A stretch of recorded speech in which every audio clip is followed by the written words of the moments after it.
Hi, this is Magnar, and welcome back to my modding tutorial series for Rome 2 Total War.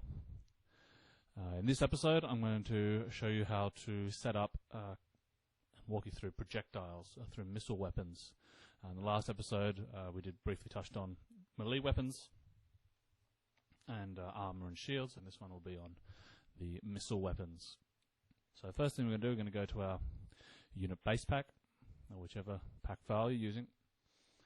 We're going to jump into the database again, and we're going to add a bunch of files. So to start off with, I'm just going to add some the basic files. Okay, so let's oops, wrong one. Add from pack. So right click, add from pack. Select the data Rome 2 pack.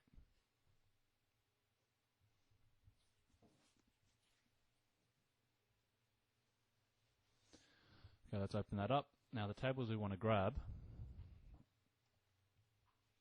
well, I'll just do the basic stuff initially, and then I can go into more detail on the finer things like explosions and visual effects and all this kind of stuff.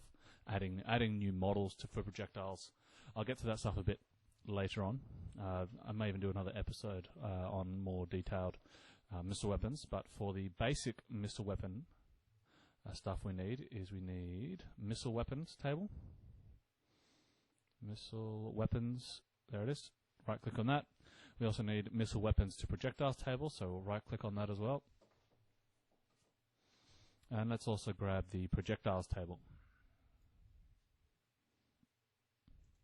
As you can see here, there's a bunch more projectiles tables we can use for all different types of things as well, but I'll get into them a bit more later on. So I got OK, and we'll save that and rename the three tables we just grabbed, and then we'll just put in a very basic new missile weapon.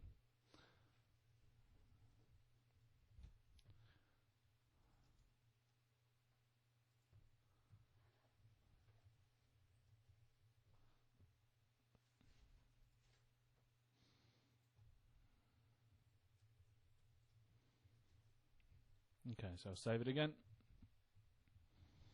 Okay, so let's start with the projectiles table. So if we jump into there, it's got a few columns, so I'll just expand it a little bit.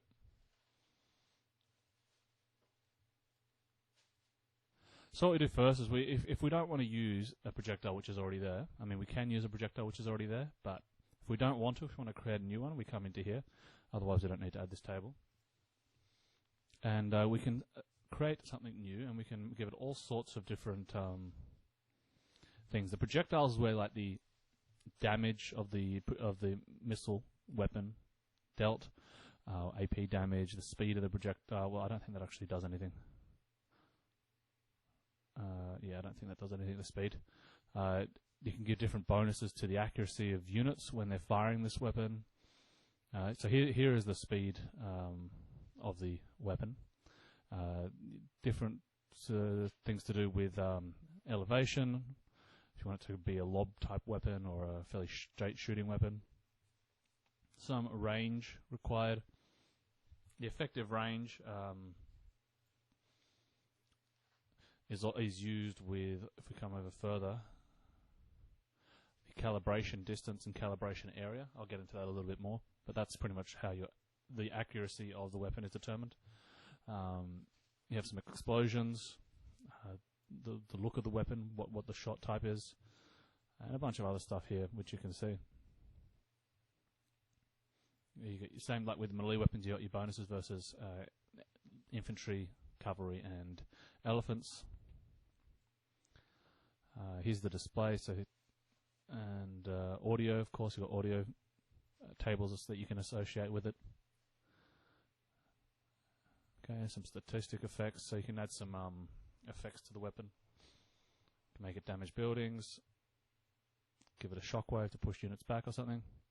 And so there's all that kind of stuff, which is all associated with not the missile weapon, but with the projectile. So you can have multiple projectiles for each missile weapon. You can have, for instance, what I probably plan to implement with the Parthian overhaul that we're doing, is different types of arrows. So you'll have arrows for some lighter arrows, which can have certain stats, and then you can have some heavy arrows against armored units, for instance, because archers generally didn't just carry one type of arrow; they carried multiple types of arrows. So you can kind of replicate that, or you can have, say, with your onagers, you can have multiple types of shots. Like I think if you have the Beasts of War, you can have like snake pot, and you can have flaming shot and the normal shot. So that's how that works. So we can create one now. Let's create I'm just going to create another arrow. I'm not going to do anything fancy with it because, like I said, this is just going to be a basic. So let's go arrow composite mag shoot.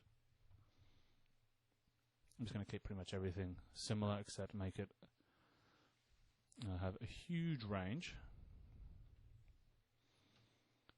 No minimum range. It's going to be really quite a faster shot, and yeah, like with all my other weapons, I'm just doing a bit ridiculous. Damage can be ridiculous. AP damage can also be ridiculous. The penetration here, it gets pulled in from the penetration tables. A lot of these values come from enum tables, and to see what the values in those enum tables are, you have to go into assembly kit. So if we look at the projectile tables in assembly kit, and we check the schema, so show schema, we can go down to those penetration and incendiary. I haven't tested if they actually do anything, but if they do, this is how you find out where you can pull the values from. So go down to penetration. Let's find it. Okay, penetration and incendiary is here. It's the key in. It's looking up a key. It doesn't tell you what table. Okay. Well, I know what the table is anyway. So let's go to, we can look here, penetration enums and incendiary enum. So these aren't actually in the data Rome 2 pack, which is why I say to look in the assembly kit to find out. So you can see incendiary, we have all these options we can use, and for penetration enums, we have these options we can use. There's other ones here, gun types, enums, stuff for explosions. And if you want to find out what's in the enum tables, generally you have to look in the assembly kit because it's not actually in it's not in the pack files directly. Alright, so back to our custom Uber missile projectile. Just keep going across, and penetration can be, I'll just keep medium. Incendiary, very high, I don't know why. Air resistance, I mean, there's generally going to be a slowdown of weapons and such when they're fired. This air resistance is kind of like for large objects where they kind of drop short of the target. So you don't necessarily need to put that in. Collision radius is like, yeah, I think you can figure that one out. That's how far away they'll impact other people, other entities. Base reload time, the higher value is of course worse. See the onagers here take longer than arrows, almost twice as long. So I'm not sure if that's in seconds. It could be in seconds. It would make sense if it was in seconds, but yeah, it's relative number. Then we have here calibration distance and calibration area. Now the calibration distance is the distance after which the missiles start becoming really inaccurate.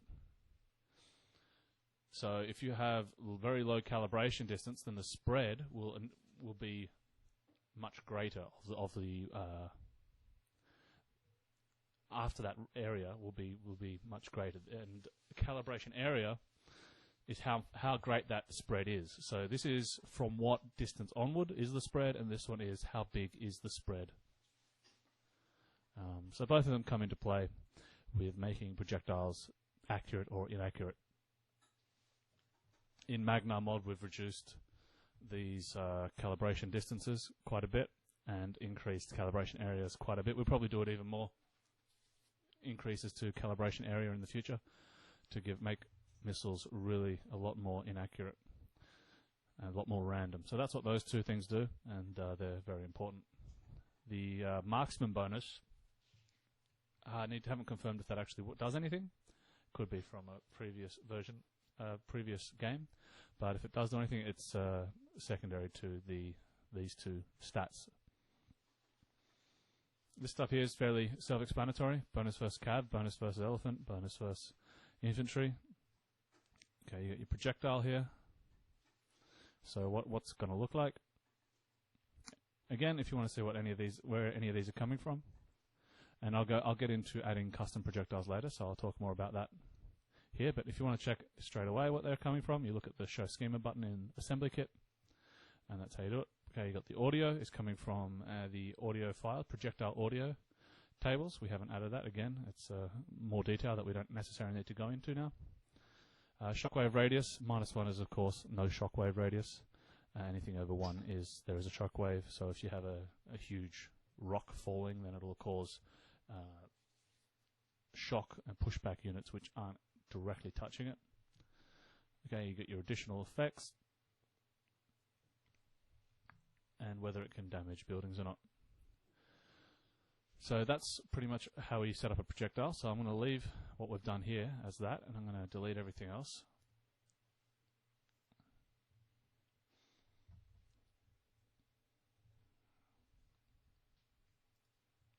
And then we'll move on to the next table, which is the missile weapons table. Now the missile weapon table is a lot smaller and doesn't do a lot. Well, it does a little bit. But what we do here is we can create our own custom missile weapon, and this is key is what we will assign to each unit. So what we do here is we could say take the bow, and we'll change the bow and make it a custom unit out of the bow. As an example, mag shoot. The precursor box here. This is one way to do fire at will. If a weapon has this ticked, then it will only fire during charge. If it is unticked, then it will fire only out of charge. Unfortunately, you can't have it firing both in charge and out of charge.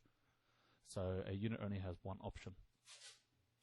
The default projectile is pretty self-explanatory, I think. It comes directly from the projectiles table here, and you just grab the key, default projectile. Here's our unit here.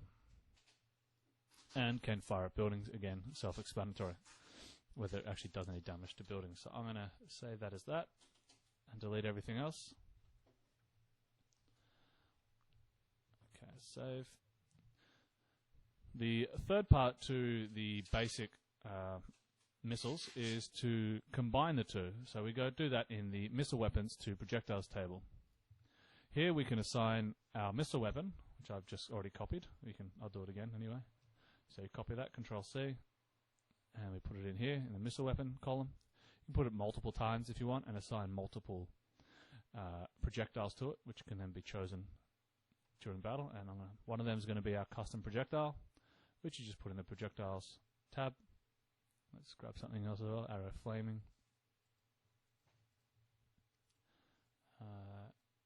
And another arrow. Okay.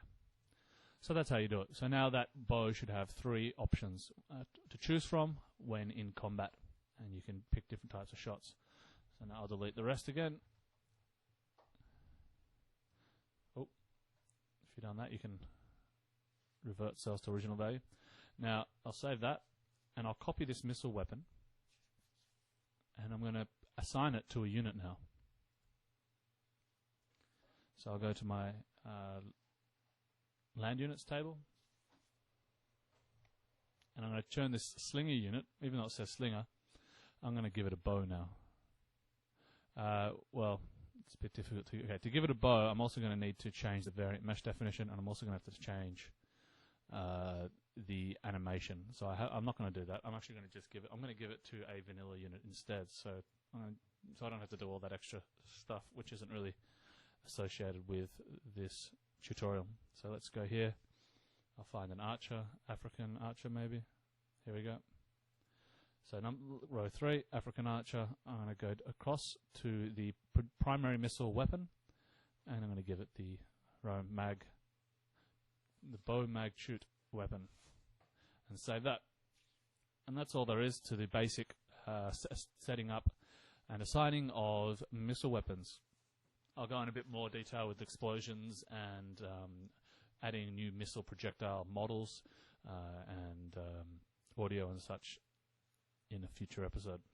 So thanks for watching, and I'll catch you next time.